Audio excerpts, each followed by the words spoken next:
کفایت شعوری مہم کے تحت اسلام آباد میں آج سے دکانیں، مارکیٹیں اور شاپنگ مالز رات 8 بجے بند کرنے کا حکم۔ نوٹیفیکیشن کے مطابق ہفتہ اور اتوار سمیت تمام کاروباری مراکز رات 8 بجے بند ہوں گے۔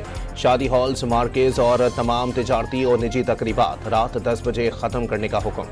میڈیکل اسٹورز، اسپتال، پیٹرول پمپس اور سی این جی اسٹیشنز پر پابندی کا اطلاق نہیں ہوگا۔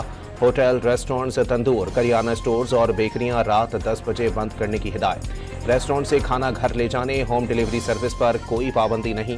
نئی پابندیوں کا اطلاق آج سے ہوگا۔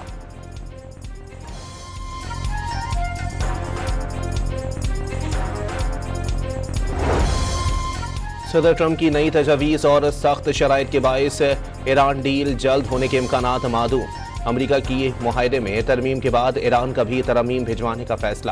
ایرانی میڈیا کے مطابق امریکہ اور ایران میں پیغامات کا تبادلہ جاری ہے۔ وزیر خارجہ عباس عراقچی نے بھی بتا دیا، واضح نتیجہ سامنے آنے تک کوئی حتمی رائے نہیں دی جا سکتی۔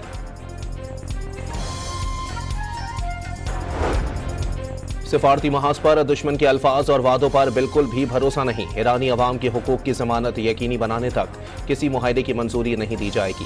ایرانی مذاکرات کار کا دو ٹوک پیغام۔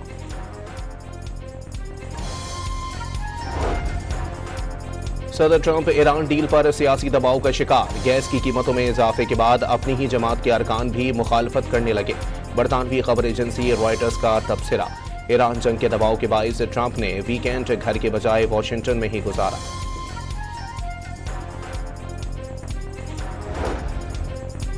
ایران نے اسرائیلی اور امریکی حملوں کے بعد سے بند دنیا کی سب سے بڑی گیس فیلڈ سے پیداوار بحال کر دی۔ پارس گیس فیلڈ کے 3 آف شور پلیٹ فارم سے پیداوار بحال کی گئی۔ مقبوضہ فلسطینی علاقے بیت لحم میں فلسطینی نے اسرائیلیوں پر کار چڑھا دی، 3 افراد زخمی۔ اسرائیلی فورس نے فلسطینی نوجوان کو ہلاک کر دیا۔ اسرائیل نے جنوبی لبنان میں تاریخی الشکیف قلعے پر قبضہ کر لیا۔ اسرائیل اور گولانی بریگیڈز کا پرچم لہرا دیا۔ صہیونی فوج کا قلعے کے اطراف اور وادی السلوکی میں بڑا آپریشن۔ اسرائیلی طیاروں کی جنوبی لبنان میں اسپتالوں کے قریب بھی بمباری، 13 طبی اہلکاروں سمیت متعدد افراد زخمی۔ حزب اللہ کا جوابی ڈرون حملہ، شمالی اسرائیل میں 4 افراد زخمی ہو گئے۔ یورپ کے سب سے بڑے جوہری پلانٹ پر حملے کے بعد بین الاقوامی جوہری توانائی ایجنسی کی ٹیم کا جائے وقوع کا دورہ۔ ٹیم کے مطابق ٹربائن عمارت متاثر ضرور ہوئی، البتہ کسی فوری تابکاری خطرے کا کوئی ثبوت نہیں ملا۔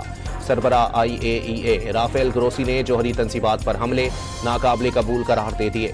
جوہری حادثات سے بچنے کے لیے حملے فوری بند کرنے کا مطالبہ۔ امریکی ریاست نیو جرسی میں تارکین وطن کے حراستی مرکز کے باہر مظاہروں میں شدت۔ نیوارک شہر میں رات کے اوقات میں کرفیو لگا دیا گیا۔ گورنر نے شرپسند عناصر پر صورتحال بگاڑنے کا الزام لگا دیا۔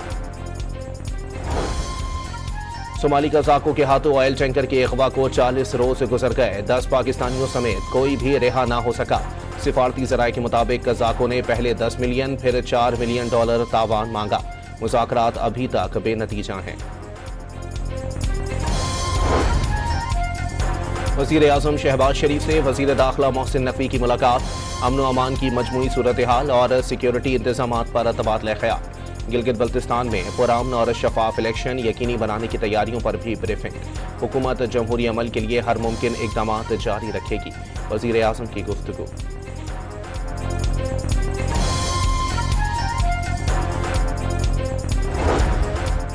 گلگت بلتستان میں انتخابی مہم زوروں پر پہنچ گئی۔ نون لیگی قائد نواز شریف نے انتخابی مہم کی ذمہ داری خواجہ سعد رفیق کو سونپ دی۔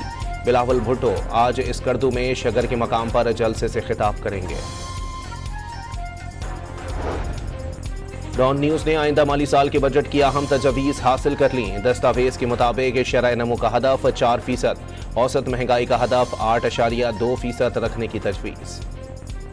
بھارا کو ٹریفک حادثے کا کم عمر مرکزی ملزم گرفتار۔ ملزم کے پاس ڈرائیونگ لائسنس موجود نہیں، واقعے کی CCTV فوٹیج بھی سامنے آ گئی۔ اور پاک آسٹریلیا ون ڈے سیریز کے دوسرے میچ کے لیے دونوں ٹیمیں لاہور پہنچ گئیں۔ دونوں ٹیمیں آج پریکٹس سیشن میں حصہ لیں گی۔ سیریز کا دوسرا ون ڈے کل قذافی اسٹیڈیم میں کھیلا جائے گا۔ تیسرا اور آخری میچ بھی 4 جون کو لاہور میں ہی ہوگا۔ سیریز میں پاکستان کو 1-0 کی برتری حاصل۔